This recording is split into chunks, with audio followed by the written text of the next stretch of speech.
Midoble ang kaso sa rabies dinhi sa dakbayan sa Sugbo base sa record sa Department of Veterinary Medicine and Fisheries gikan 2023 to 2024. Gibutyag ni DVMF Head Dr. Alice Utlang nga nakatala na sila og 13 ka mga kaso karong Hulyo, itandi sa 7 ka mga kaso sa rabies virus sa miaging tuig. Kitumbok ni Utlang nga ang pagsaka sa mga kaso tungod wala nila nakuha ang target nga 80% nga mabakunahan nga iro ug iring. If you are going to compare the cases last year and this year, 50% ang increase. When I say 50%, it's because last year, June lang, 7 ka buok. Karon, June pa, naanatay 13 ka buok. No? So, nisakas siya. Now, akong kuan dyan, no? Kanang tanaw na to ang data.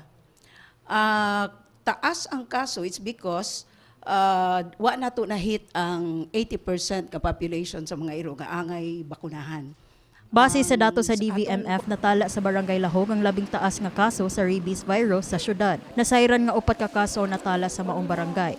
Aron maminusan ang kaso sa rabies, mihimo na og dugang training sa vaccinators ang DVMF sa mga barangay. Barangay Lahog, no, sa karon mo sila yung number 1, 4 ka cases sila. The rest of the barangay tagsalang ka kaso. Akong gimo nag-adto ta sa mga gi-capacitate na to atong mga barangays, nag-conduct ta og training sa mga vaccinators. That's why kung imong tan-awon sa data po nato taas kaayo ang ato ang vaccination rate. It's because ni tabang na ang mga barangay karon.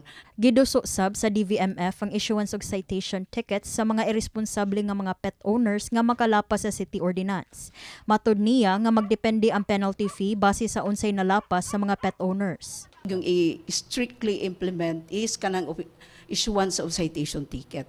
Now, before the issuance of citation ticket, because it needs also a deputation by the mayor, depende sa offense. For example, yung iro nagpupo, that's 500 pesos.